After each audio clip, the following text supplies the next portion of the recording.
So I want to talk about Trump's plan for America. We all know that this is what he's doing. We all know he's a bigot, he's a racist, he's a white nationalist. It's what all of these people have in common is that racism. And also it shows how all of these far right wing, they're still the minority, but they're connecting with each other around the world. They're sharing ideas, they're sharing solutions. Trump's mass deportation plans mirror European white nationalist scheme to ethnically cleanse their continent. Imagine that.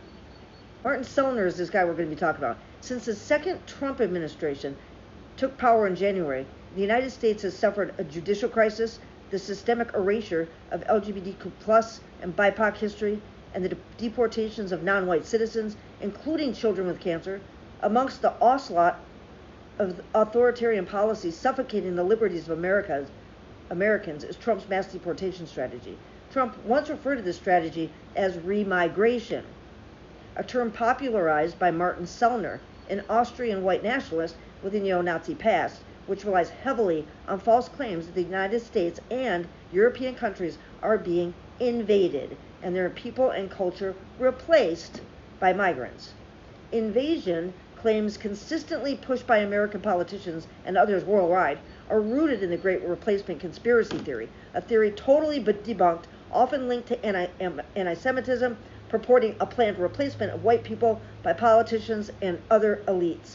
Trump and his mass deportation plans have received widespread support from extremists, such as the transnational neo-Nazi Active Club movement, vigilantes near the southern border, the Proud Boys, who helped to organize the January 6th Capitol insurrection, and online extremists on 4chan. All the best people. Martin Sellner's proposed solution to this so-called Great Replacement is remigration, a term used to explicitly call for the forced deportations en masse of migrants, including citizens, back to their home countries.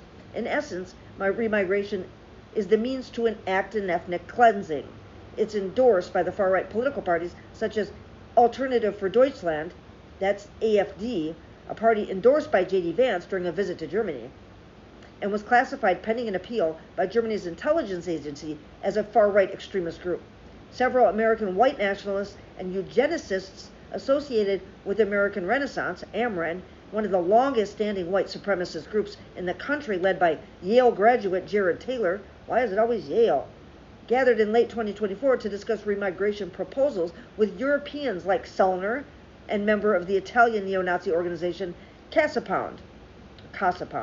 In September 2024, Donald Trump signaled an overt alignment with Sellner's ethnic cleansing plan when he invoked remigration in a tweet about ending the migrant invasion of America. Yeah, he sure did. It is. Donald Trump is a bigot. He's a racist. He's always been a racist. Not just, when it comes to back in the day when he would refuse to rent to black people. He had a whole housing scandal. They sued him. They won. When he took out two different full-page ads trying to call for the death penalty for the Brooklyn Five. Teenagers, boys, young boys, who were later exonerated by physical evidence, DNA. And he still, they must have done something wrong. That's how racist he is. That's how racist he is. He would be one of the people that would be behind, some of these cleansing projects that have gone on in the United States against black people down south, where they just totally wiped out their towns, flooded them. Too many instances to recall. Too many stories like that from the United States past that people don't talk about, that they don't teach us in history, or where we entirely eliminated black communities en masse. Eugenics.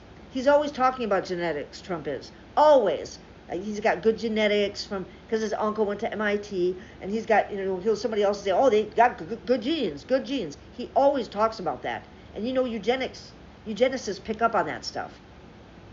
This guy is so malleable. He's been molded by all these different, extreme opinions, all this information that he gets about and his own bigotry.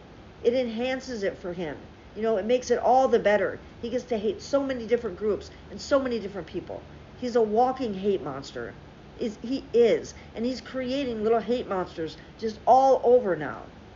I was watching Dollamore Daily when the day that they cuffed and took California Senator Alex Padilla, took him to the ground and put cuffs on him when he was at the Kristi Noem presser. And Dollamore Daily that night, Jesse Dollamore was saying, you know, this is it. You see what they're doing here. He said, I'm afraid Democratic lawmakers are going to get hurt. Somebody's going to get killed. Not 24 hours later. 24 hours later, there is a direct line between what comes out of that stupid fat mouth and the consequences on the ground. Direct line into the brains, he is out there this morning calling us sick of mind, dehumanizing, allowing that permission to hate us, to otherize us. That's what he's doing. It's a strategy. It's not about politics. It's not about. It is about racism, but it's not about politics, or it's about power. It's about. I mean, this is what authoritarians do. This is their whole strategy. They're picking different parts from different authoritarian leaders' strategies over time, but it's all one big same playbook over and over. They dehumanize, they otherize. They're doing that to us now. Trying to talk about democratic bastions. Our cities have become third world countries, and these people wouldn't know because they don't live in them, right?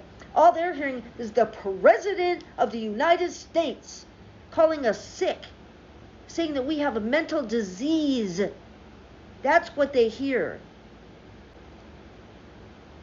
But this shit, it's all just strategy. They want to get us used to internments, police in the streets, dissent being squashed. They want us to be traumatized, terrorized, fearful every waking moment.